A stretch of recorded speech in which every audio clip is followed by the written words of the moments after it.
إذا السلام عليكم ورحمة الله تعالى وبركاته، متتبعي راديو أزرو لايف وكذلك أطلس ميديا برودكسيون. ومعنا في هذا اللقاء هذا من برنامج ضيف الحلقة. أكيد أننا غادي نستضيفوا معنا ضيوف اللي كيشتغلوا في المجال الرياضي، كنتحدثوا على جمعية رياضية أزرو للأشخاص في وضعية إعاقة مع السي الرئيس ديال الجمعية اللي هو كضيف معنا. مرحبا بك السي الهنتاتي، سي حسن الهنتاتي وإلهام اليازيوي المدربة. ف كنشكركم يعني على تلبية الدعوة، وغادي نمروا للسيد الرئيس ونحاولوا يعطينا واحد النبذة حول هذا النادي العريق اللي بدا يعني حديث العهد ولكن بإنجازات اللي هي كبيرة. فممكن أنك تقرب المتتبعين والمتتبعات من هذا يعني الجمعية الرياضية أزرو للأشخاص في وضعية إعاقة. شكرا الأخ زهير أزرو لايف. بداية كنقدم لكم الشكر على تلبية الدعوة ديالكم، وباسمي وباسم أعضاء المكتب المسير للجمعية والمنخرطين كنحييكم أزكى تحية. بالنسبة للجمعية الرياضية اللي كتهتم برياضة الأشخاص في وضعية إعاقة بإقليم فران مدينة أزرو، كانت هي الجمعية السباقة والجمعية الوحيدة اللي كتشتغل على رياضة ذوي الاحتياجات الأشخاص في وضعية إعاقة.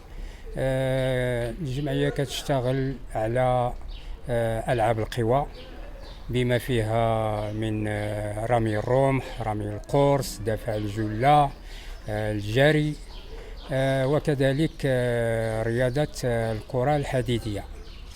إذا بالنسبة للتأسيس يعني المدة ديال التأسيس والزمن ديال التأسيس والظروف ديال التأسيس. بالنسبة للتأسيس كان سنة 2021 تم التأسيس، يعني جمعية حديثة العهد كما سبق لكم قلتوا.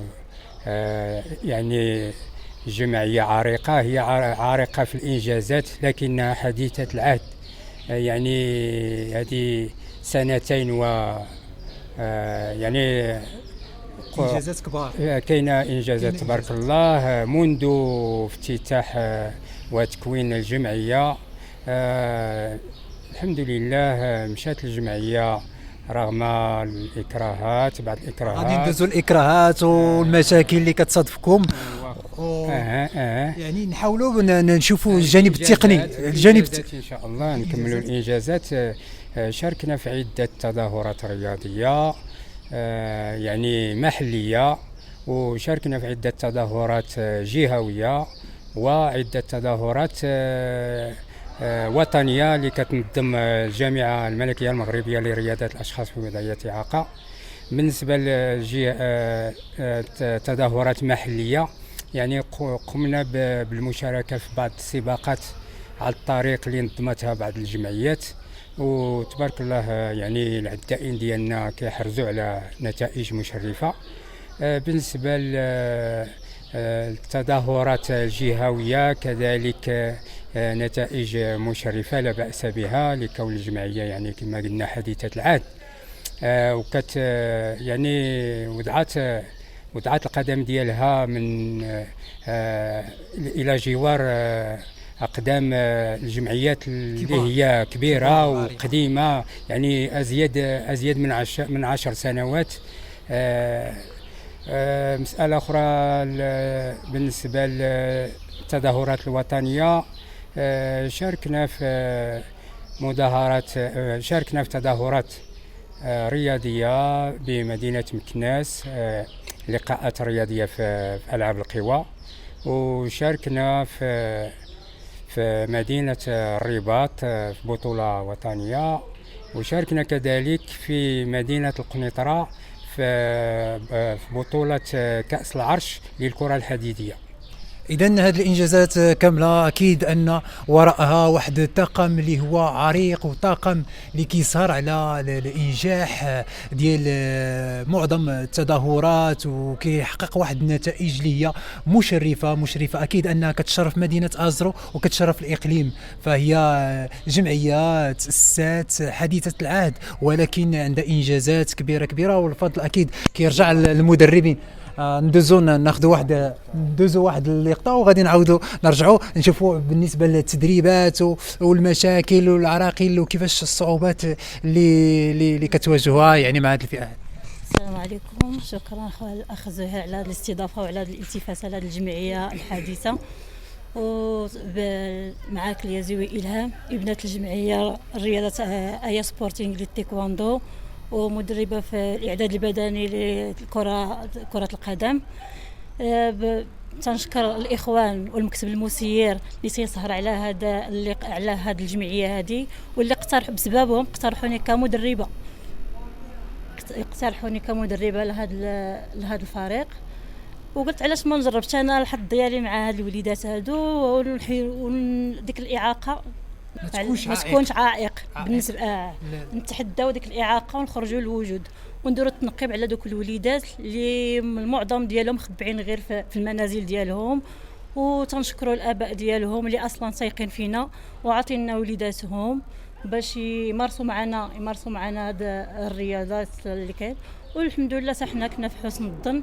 الدراري تبارك الله عليهم ما شاء الله، اليوم الابطال عندهم رغبه وعندهم اصرار وعندهم اراده باش يثبتوا راسهم في الميدان الرياضي وفي بزاف ديال الميادين ما شاء الله عليهم.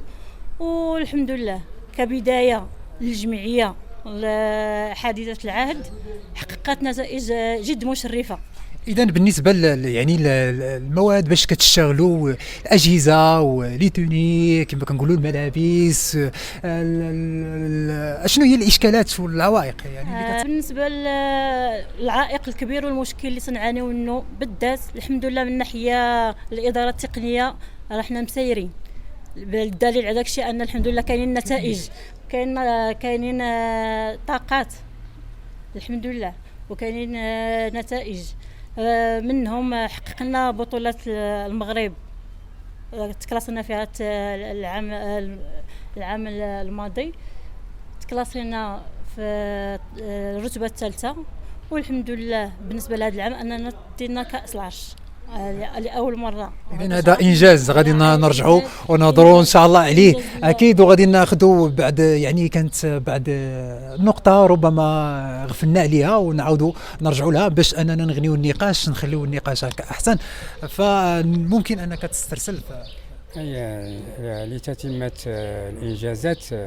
ما دام ذكرنا يعني آخر تظاهرة رياضية وكآخر إنجاز اللي تم في مدينة القنيطرة، اللي هو عبارة عن سباق يعني عن منافسة على كأس العرش في الكرة الحديدية. لعبنا بجوج ثلاثية حركية وثلاثية سمعية. الثلاثية الحركية خدت الرتبة الرابعة.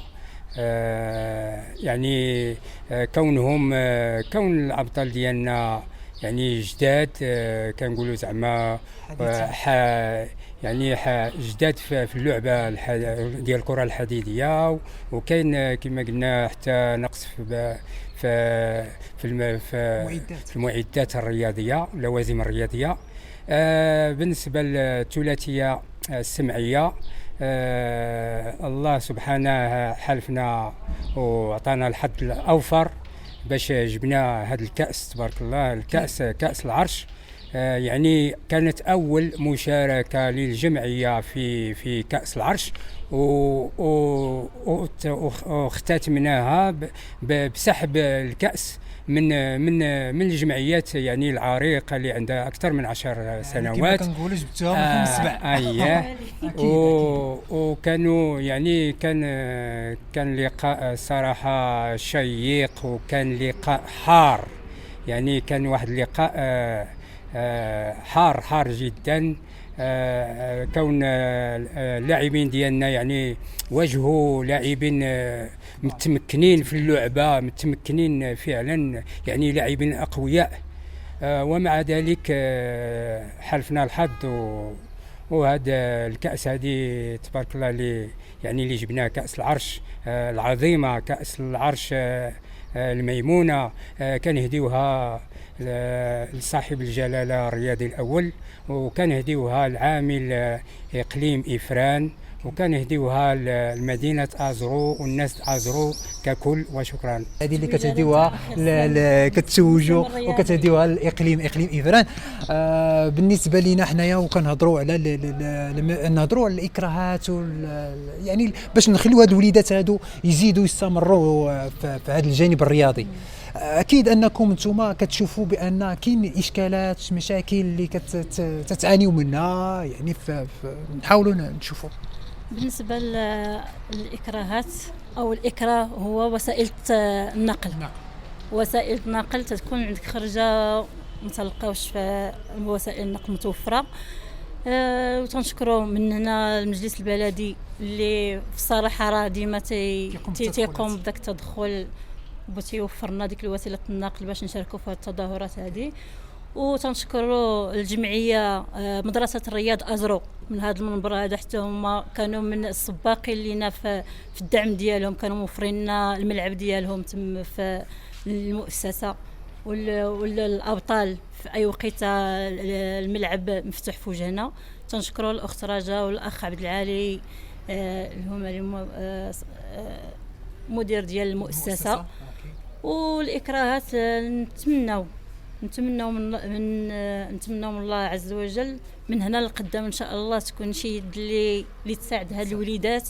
وحنا راه الاشاره ما تنبخلوش عليهم لا من المكتب المسير ولا من الطاقم التقني، ما تنبخلوش على هاد الوليدات بداك الشيء اللي علمنا به الله. وهذا تيدل على الانجازات الكبيره للجمعيه. وشكرا. اذا حنا كنهضروا على الاشخاص في وضعيه اعاقه، كيفاش كتشوفوا النفسيه والمعالجه؟ واش كتكون شي مصاحبه نفسيه بالنسبه لهاد الوليدات هادو؟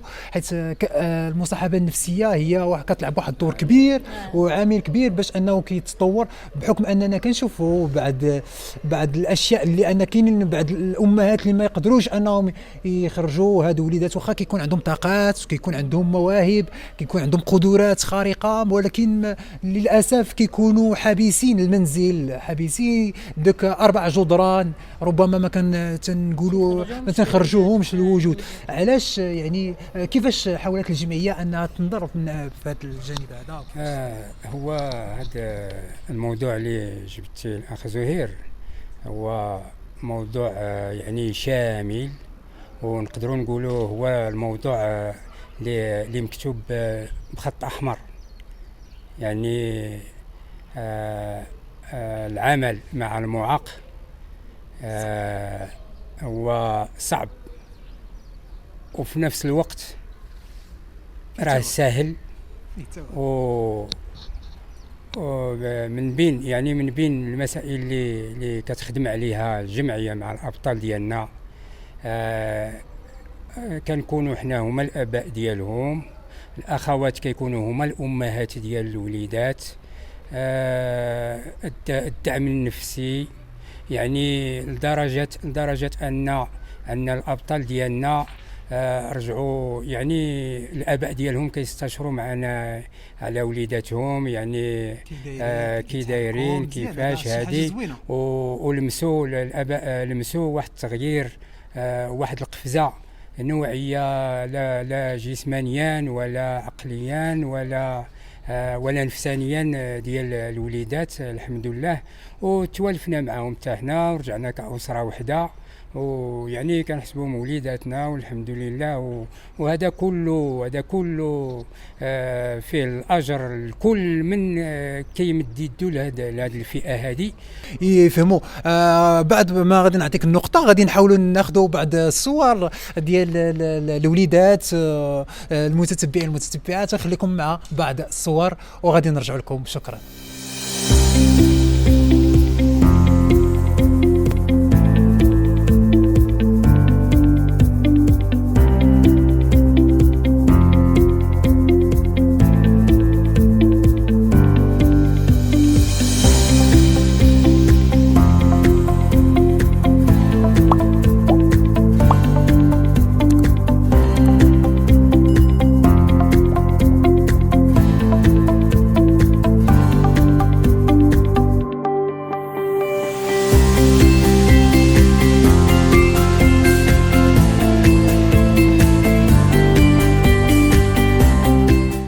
اذا رجعنا لكم من جديد متابعي راديو ازرو لايف وكذلك اطلس ميديا برودكسيون.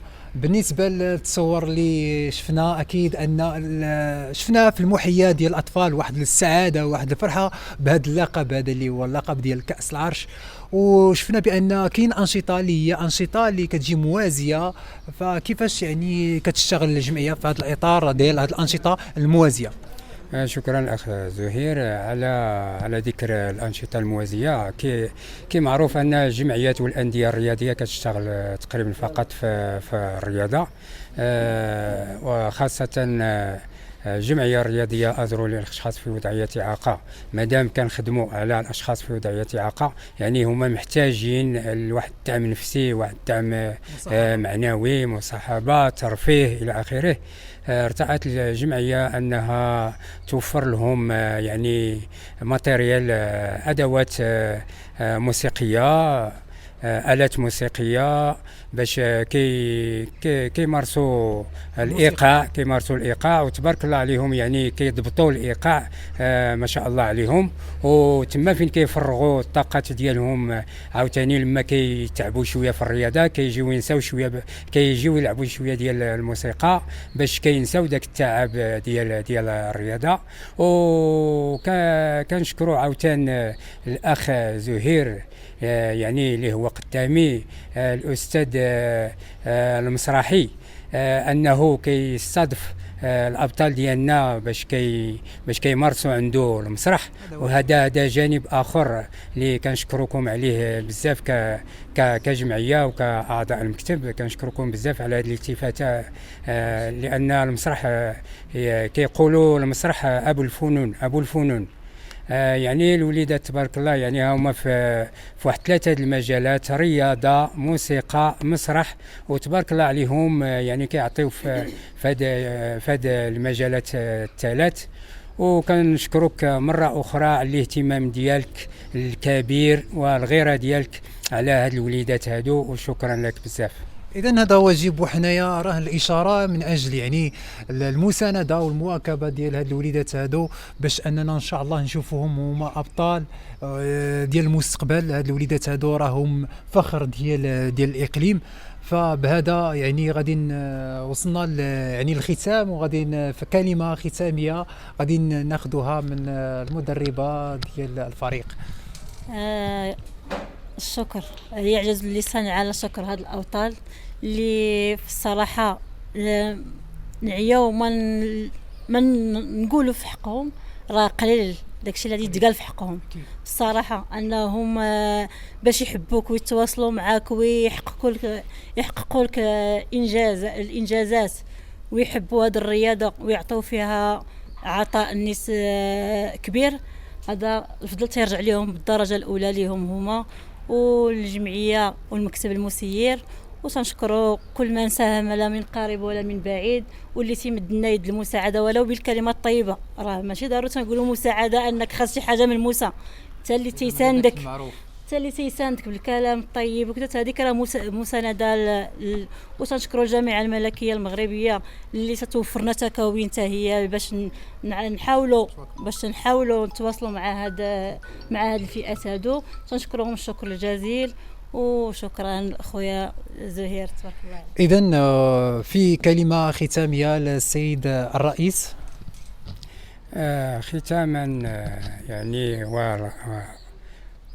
ختاما نتمنى يكون كنطلع نوجه غير واحد الطلب للمسؤولين ديال الاقليم والمسؤولين ديال المدينه، يلتفتوا لينا بواحد الالتفاته لبعض المعيقات اللي كاينه عندنا، باش ان شاء الله الجمعيه مع يعني ككل تمشي في واحد المسار اللي هو جيد.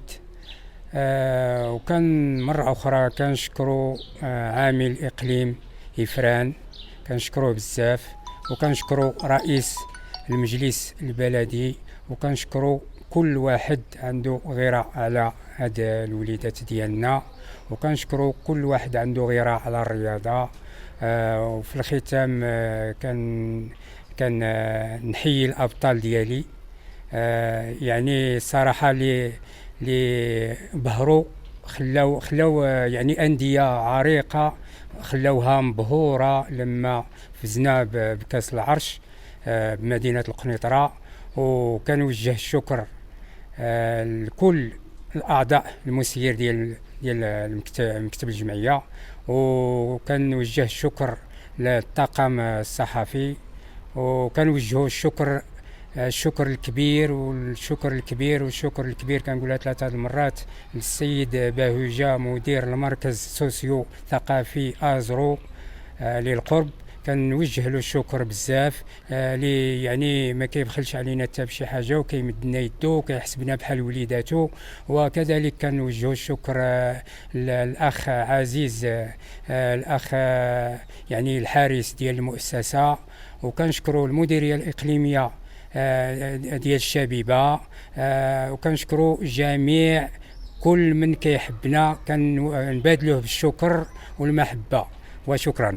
اذا شكرا لكم، وبهذا غادي نكونوا وصلنا للنهايه ديال الحلقه من برنامج ضيف الحلقه، وغادي ناخذوا واحد الصوره مع الابطال ديالنا اللي غادي تكون هي كما كنقولوا هو داك الملحه ديال الطعام، هي داك الحلاوه كما كنقولوا. ناخذوا واحد الصوره جماعيه رفقه طاقم النادي، وغادي نضربوكم موعد ان شاء الله يعني مع ضيف جديد وحلقه جديده من برنامج ضيف الحلقه. شكرا.